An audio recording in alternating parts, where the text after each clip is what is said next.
Hello, hello, hello. Is this working? You hear me? Oh, okay. This is awesome. This is so exciting. I'm so happy to be here. Thank you, everyone, for coming. Okay, let's get into it. I'm Jeff. I am super happy to be here with you all today, and I'm going to talk a little bit about React Server Components.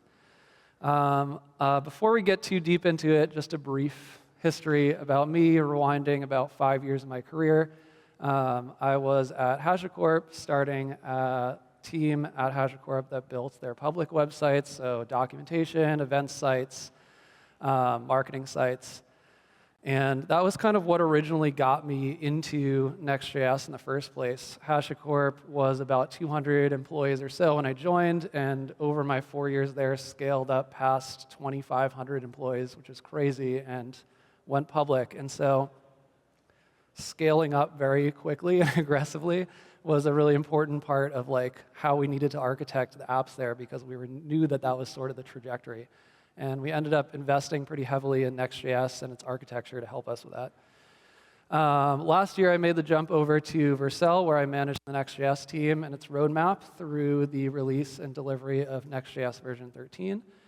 And now, as of literally yesterday, I'm working at Clerk. And so thank you so much to Ben. Thank you. Thank you all. And thank you to Ben for making the intro to me. It is entirely unrelated to this talk, but thrilled about it. Okay. A little extra context in case you didn't believe me. I have been in very deep on Next.js and React for many years, and thank you to Guillermo for the kind words here. All right, so let's start a little more zoomed out. I know that there's been tons of discourse on Twitter and YouTube and every platform, Blue Sky, et cetera, on the very deep, specific technical aspects of React Server Components. But truth be told, I'm a pretty average developer. I've been an engineering manager for the last several years. And so I have a hard time keeping up with super, super deep dives straight off the bat, and I prefer to start more broad to build a foundation of understanding, and then gradually narrow into more specific things to help me build context. So if anyone else is an average developer like me, I'm sure none of you are. You're all exceptional. But anyone else watching, hopefully this will be a helpful approach. So in the following sections, we're going to step through all of the different React architectures from a high level. And I think it's important to note, and this is sort of the central thesis of this talk, that React can be and often is used in multiple different ways that each have unique trade-offs. It's not simply one choice of just React. There are different ways that you can use it that behave dramatically differently. And so we'll step through existing architectures, and then we'll fit React Server Components into that same thought framework. We'll start with just diving into the original one. Most basic possible way to use React: put a script tag on a page, load up React, and use it. We've kind of gone through this all with Sean Day's talk before this, so I'm going to try to breeze through it really quickly. But this is what Create React App will spit out for you.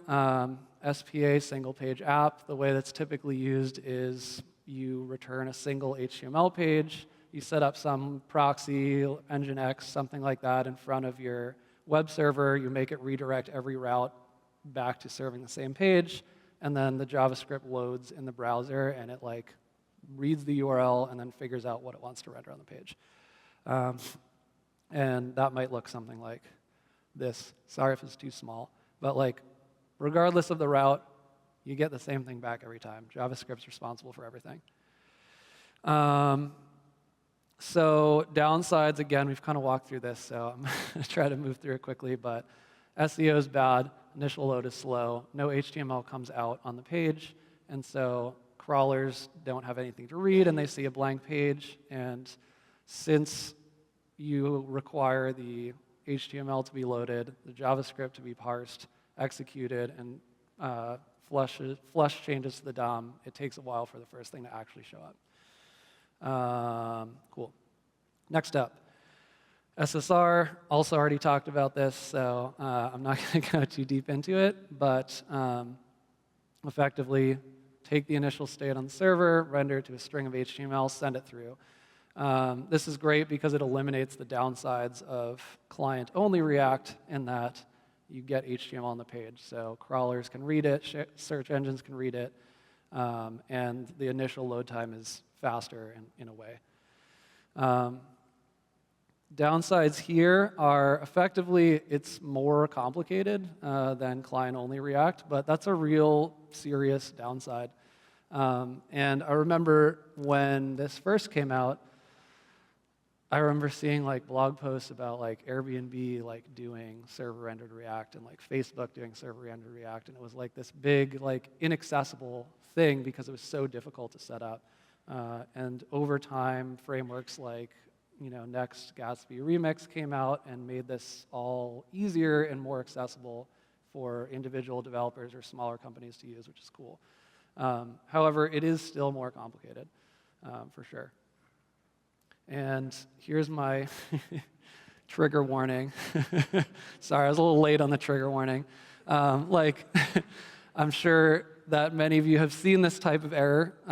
This is sort of like why server-rendered React is sometimes more frustrating to deal with. This is just not a thing that could even possibly exist in client-only React. You would never see it. And figuring out how to deal with an error like this and fix it requires a pretty good understanding of like how hydration works, what hydration is, and that can be tough. So between these two cases, there is effectively a trade-off, right? In exchange for more complexity and more surface area for issues and errors, we get better performance benefits. So we can visualize it as something like a graph like we see here, where everything sits in a slightly different spot. And there's always people who'll tell you like server-rendered React is always better, or like server-rendered React's not worth it, and you should just do client-only React. But the truth is, like everything in software engineering, it depends on the situation that you're talking about. For example, if you're running a small startup that has an app that needs to get off the ground quickly, and the app is a dashboard that lives behind a login entirely, the benefits of having great SEO and having fast initial load time are not really that strong because your whole app is behind a login, so SEO doesn't matter, and it's probably not going to cause customer churn if there's some fraction of a second lower before they see anything. In this case, your graph might shift a little bit, right?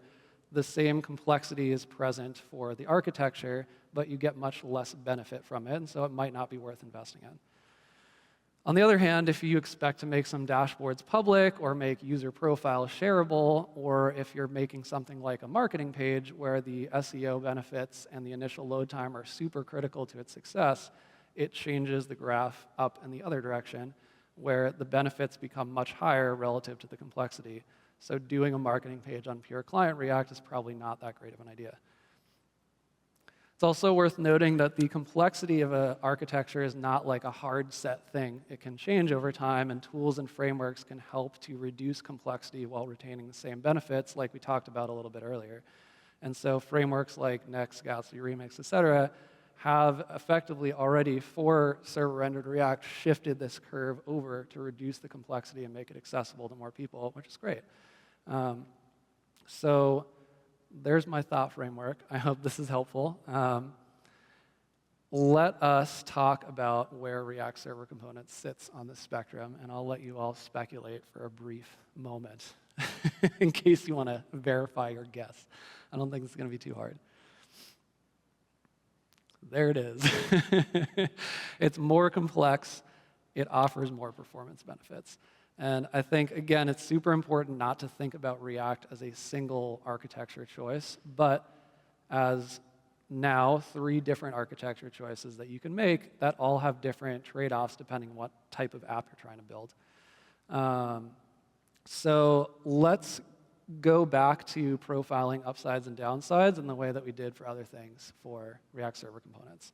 And so there's probably nothing too surprising here. The upsides effectively amount to what we've talked about already, which is better performance for more complex apps. However, this is a really important upside because the larger and more complex the apps, the more important the performance benefits are, because that's what scale is all about. Onto the downsides.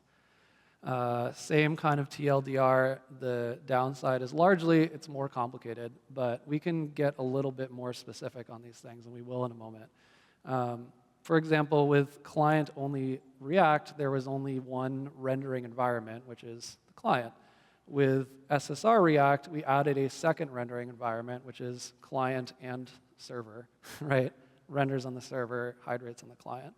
And with the React Server components, we add a third rendering environment, which is server only. There are a lot of implications to this. How does code behave in a server only environment? How is data passed between nested components that are in server only and not server only situations? We'll definitely dig into these in a moment. But also worth mentioning, if you are managing your own servers, RSC does more work on the server, and so the amount of maintenance and/or infrastructure bills you might have could be higher, and this could be a downside for some teams, for sure. And then, of course, there's also the fact that this is all very new, and on top of that, it's taken a really long time to figure out with a lot of missteps along the way. I want to take a brief tangent into that, even though it's not totally relevant, because I think it's interesting. So RSC as an architecture was announced more than 2 years ago by Facebook/Meta and was sometimes called vaporware as a result of the long wait time between its announcement and its actual viability. The pattern was first adopted and released for public use by the framework Hydrogen, built by Shopify. Hydrogen ended up dropping React Server components, though, and their team was pretty open and honest about the reasons that this happened. I'm putting up just one quote tweet here, but there's a whole thread. It's interesting. I'll link to it in the notes later. But the short summary here is that implementing the RSC architecture was very difficult, of course, and several things needed to be implemented in exactly the right way alongside the base architecture in order to get things right. Nested routing, error handling, SEO metadata, and data loading were all things that kind of needed to work just the right way in order to make it work for users. Additionally, it needed a really tight collaboration with the React team itself, since the process of implementing the architecture turned up plenty of edge cases that required adjustments to React. The second publicly usable major framework release was through Next.js version 13. This was a super big release. At the time, I was managing the Next.js team, and it was definitely a proud moment for myself and for the team. I took this photo at Next.js Conf when it was being announced. However, the release was still definitely very beta. The concept of RSC was very far from being accepted by the community. It's a little bit farther along now, but it still has quite a ways to go. The only major framework implementation of RSC is still beta, and there have been lots of discussions and back and forth on Twitter, et cetera, about its complexities. With that said, let's get into some of the specific architectural differences, drilling down a little further. Mentioned a couple slides ago that RSC introduced a new rendering environment with server only. That alone is a really substantial mental shift in understanding, loosely equivalent to the shift between client-only React and server-rendered React, which was a huge shift that still not everyone has entirely accepted. But RSC adds more on top of that. It adds a dynamic in which server-only and client/server-rendered content can be nested and interleaved together. Let's get into some specific examples to clarify why that is such a huge increase in complexity. Start with the basics. Here you can see a client component nested inside of a server component. The server component is rendered only on the server and doesn't ship any JavaScript to the client. The client component is rendered on the server, but does ship its JavaScript to the client and hydrates. This works fine. So the natural next step is to think what happens if you flip this backwards. What if you have a client component that contains a server component? In theory, it should render the client component on the server and the client, and then inject a server component that only renders on the server. Unfortunately, the reality of this is that the import is converted into what's called a shared component, and it does hydrate and does execute on the client. That means if you're using anything like data fetching, it runs into the infinite data fetching problem that happens on the client, which we'll see in my weird live demo. And you could end up leaking server-side, server-only code or secrets into your client bundle. You can get a server component to render inside a client component with a separate pattern that I can demo in a minute by passing it in as a child, but there is certainly a lot more complexity to deal with here, and it's not always the most intuitive or straightforward thing. Really, this is just the beginning. I want to go through a series of Dan tweets. You might have seen these already. If so, I apologize. It feels like you have. But I want to just kind of talk through some of these examples because I thought these are really good examples of little edge cases that you wouldn't necessarily consider all of. So let's look at the first one. The premise here is that we have a client component that's wrapping a server component. And initially, the server component is hidden by some state in the client. So you have a toggle that can go on and off. And when you turn on the toggle, the server component appears. So the question Dan's asking here is, when the user toggles the client component to have the server component show, is it already there and loaded and just appears, or does it get fetched from the server at the point that the toggle happens? You can see that there's also kind of like splits in the answers. And also, this is not like a right or wrong quiz. This is just something to think about in general. Let's move on to the next one. So in this case, the idea is that you've toggled the client component to show the server component, but then you have made an edit that changes the content of the server component, like mutates its data, and are asking it to refresh the route. In that case, the question is, do you reset the state of the wrapping client component when the data of the server component asks for the route to be refreshed? So would the server component then disappear and need to be toggled to appear again? And a second follow-up, now we have a client component wrapping a server component again, and a change is made to the client component that could possibly affect the contained server components, making the columns different widths. The question is, are they refetched from the server and re-rendered, or do they just stay the same? If you are an average developer like myself, thinking through these types of scenarios can kind of bend your brain into a pretzel. And this is a very real cost that has to be considered when you're thinking about dealing with React server components. So why go for it at all? You know, we already have server rendered React. This is crazy, right? The answer is this slide from before, effectively, and the TLDR here again, is that if you have a very large, complex app operating at high scale, these benefits are extremely strong and lead to substantially better performance that you could possibly achieve with non-RSC React. And that's often extremely worth it for businesses that are operating at scale. So now I want to do some live coding because I'm a masochist and I do it every time I talk. And it's never gone wrong, of course. We already saw some examples of streaming rendering and non-blocking data loading in Sean Day's talk before this, so I'm not going to go over those things again, but what I wanted to show off briefly is some examples of how data fetching and caching looks in Next. And I think an important note is that the caching behavior that I'm going to demonstrate is not a Next.js only thing, it's a React thing. So any other implementations of RSC will see the same kind of caching behavior. Let's do it.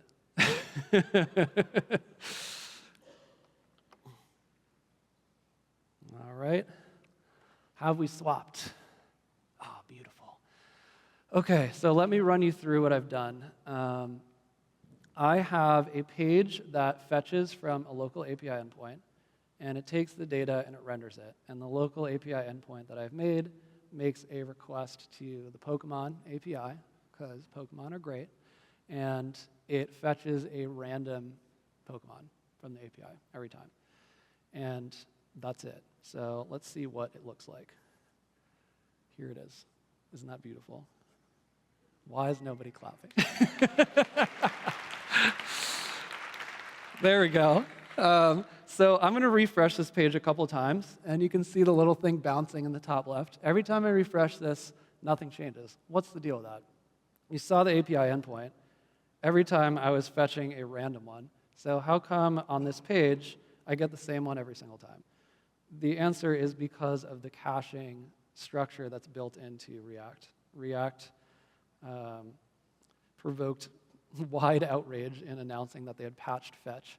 Whether or not I think that was valid outrage, I'm not going to get into. But they did, and they made it so that when you make this fetch, and whenever any other page makes the same fetch, it will cache the result for you as a default behavior. And that is often the right behavior to have as a default, because usually it's what you want.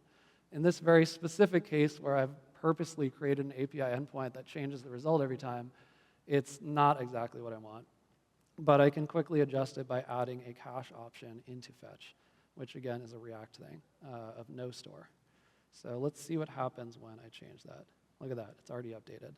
And every time that I refresh, now I get a different Pokemon. However, I've also made another page that shows you the lamest Pokemon of all time. This page is, no one get offended, all right? It's random. This page is literally a copy-paste of the other page with one word changed, so showing off my above-average developer skills. And if I click over to that, you can see that I still have the same original one, and every time I refresh, it stays that way.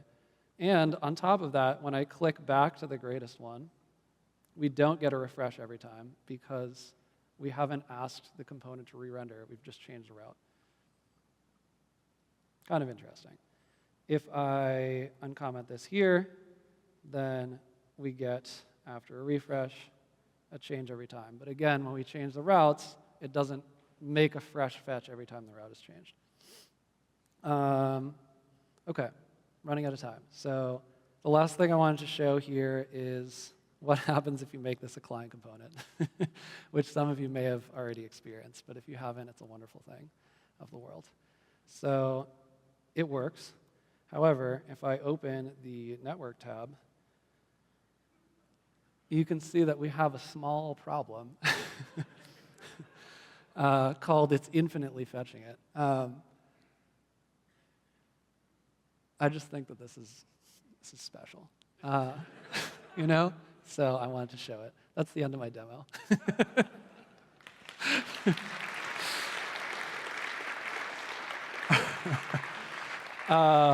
OK, so let's wrap it up. I'm definitely almost out of time. So this is kind of like the grand thesis, but I want to go through a big, long set of caveats. You look skeptical. I hope I can make you feel better.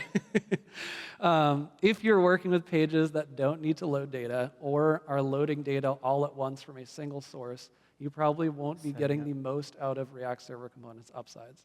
It doesn't mean that it's not worth it to use it or you shouldn't use it. It does mean that you're paying a little bit higher of a complexity cost and not reaping your maximum benefit from it. I think that if you talk about over-engineered dev blogs, it's kind of a great similar example. These blogs are not over-engineered because they need to be. They're just blogs. They're over-engineered for developers to learn about new, interesting technology for themselves as an experiment. But if the stakes are high, if you're being paid to build for someone else, if you're making this decision for your company, you don't want to just spring for something that's cool and interesting because you want to learn from it. You need to make the right architecture choice. I think it's also worth noting that if you are on a team that's already using server components for a more complex app, and then you need to go create some marketing pages, I wouldn't say don't use React server components because it's overly complicated. You've already paid the complexity cost because you know how to use it. And you will reap some nice benefits from that, right? If you're shipping a marketing page that doesn't have a lot of interaction on it, you'll get a smaller bundle and a faster load by utilizing server components that are only rendered on the server.